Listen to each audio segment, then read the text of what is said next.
Up next, I'm talking to Sue Ellson, a career expert. What do you have the right to at work? Coffee time, cigarette breaks, vaping breaks? The reason I say that is because the CEO of a large accounting firm has teed off about his pet peeve at work, and I wonder if it's something that applies to you. 133693. Right now, though, Tony Tardio with headlines. Thank you for that, Tony Tardio. Up next, what is the biggest time waster at your work? Is it meetings? Is it just chatting to colleagues in the hallway? 133693. Very interesting take on that particular question by the CEO of a large accounting firm, and you'll hear what his thoughts are on it on the other side of this break. It's 28 minutes to 2. The boss of a leading accounting firm has declared that long coffee breaks are, quote, a huge waste of time and efficiency. A man named Greg Keith, who is CEO of the firm Grant Thornton, is not a huge fan of large groups of employees going for their daily brew. He was asked on a podcast what his pet peeve was as CEO. And I'll be speaking to Sue Ellson, career expert, in a moment about his reaction.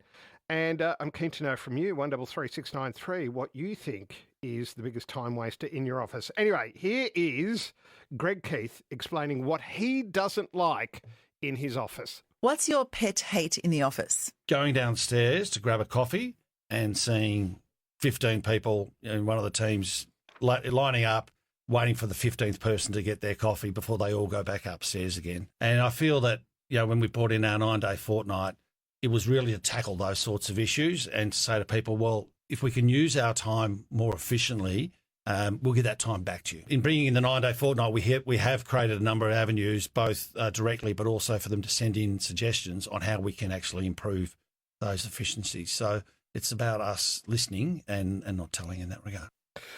There you go, the CEO of a big firm saying the coffee breaks are, quote, a huge waste of time and efficiency. What do you think? 133693. What is the biggest time thief at your work? I'd love to know. 133693. And is a trip to the nearby cafe, is it as sacred as a trip to the bathroom? 133693. Joining me to discuss the ins and outs of this, Sue Ellson, career expert. Good afternoon, Sue. Hi, Tony. So it's a thorny one, and in the comment section on Sky News, as often is the case, as you would appreciate, these things break down not on gender lines, not that it would, but on generational lines. Did you find that interesting? I did, and there was a lot of comments about this is a typical boomer comment and so on. But I remember, I'm not quite a boomer, but definitely in my early career, we had morning and afternoon tea breaks, and they were official times off. Yep, and they were, everyone expected it. And they went as long as they went, and then you went back to work. But so is the gripe of this particular CEO, is it because we've given you a 9-day fortnight, you don't then come to work to dilly-dally and get a coffee? Yeah, it's an interesting one. I think you can't really join the two things together. Okay. The 9-day fortnight is really good at improving retention because it means that people have time to fit in all those extra things they've got to do with their life. And when you consider most families have two parents working, there's no one home to pick up all the medical appointments and the birthday party organising and all those sorts of things. So the 9-day fortnight is more a life management thing, whereas I see the coffee break as more of a time management thing through the day. So in the workplaces where I was, it was really noisy. People were talking on the telephone, people were having conversations. Now everybody's tapping at a keyboard or a screen or that sort of environment, and offices are largely silent. Now, Greg Keith has turned around and said that he's added up the numbers. Being an accountant, obviously he would do that. So he's worked out 15 people out of the office for 30 minutes, and the time and adding it up. He calculated over $300 per day in lost revenue. So you can imagine he's looking at that and saying, well, the numbers don't stack up. But I'd say perhaps another time waste, and this would be my pet hate, is how much people spend time on their phones or using their computer to do a little bit of online shopping at work or, and not just office workers. I mean, there's obviously other workers as well. But the coffee break could also be today's version of the grapevine because, as you would know, we used to gossip and, Yeah. stories would get around, and maybe the coffee break is the new form of the grapevine. Well, there's other ways of looking at it too, and just borrowing from the comments in the Sky News article that the assumption by Greg Keith is that no work at all is being done, or that no benefit to the company accrues from these 15 people all getting together. Now, it could be team building, they could be discussing a work problem. I guess is it all about his assumptions rather than anything?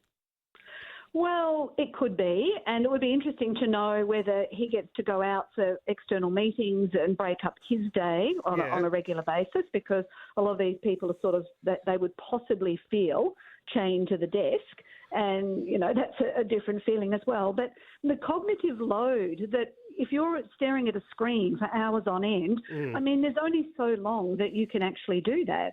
And so I would also say the coffee break, I remember I had a contract one time, and there was a number of contractors who went on coffee breaks with the internal management. Now, those people had their contracts extended and I didn't, because I was busy back at the desk working away, and I thought, that's interesting. So it's almost like you've got to have those conversations with the managers and the other people to sort of win brownie points for the next promotion as well. So I imagine there's a lot of cohesiveness happening in that environment. Okay, so when it comes to the workplace, what would you regard as time wasters, things that didn't aid the business? You could argue if you had to sit through some interminable diversity, equity and inclusion seminar, a lot of people would regard that as a complete waste of time. Well, I remember falling asleep in a session to learn about fire risk training or something or another. It was just frightful. So, look, it depends on the trainer. So, look, there are many different ways to measure productivity and to also improve productivity. And I think we need to be able to continue those dialogues. And Greg Keith said he's invited his employees to come in and provide suggestions. So getting them to look at it and saying, look, I've noticed that this is a big time sap.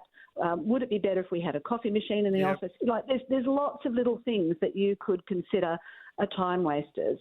Even the fact that he said in the comments there was something about everybody's waiting for everybody to have got their coffee before the meeting can start. So you imagine 8 people sitting at a table doing nothing for 5 to 10 minutes before everybody gets there. That's a time waster. There's so many things that could be classified as time wasters.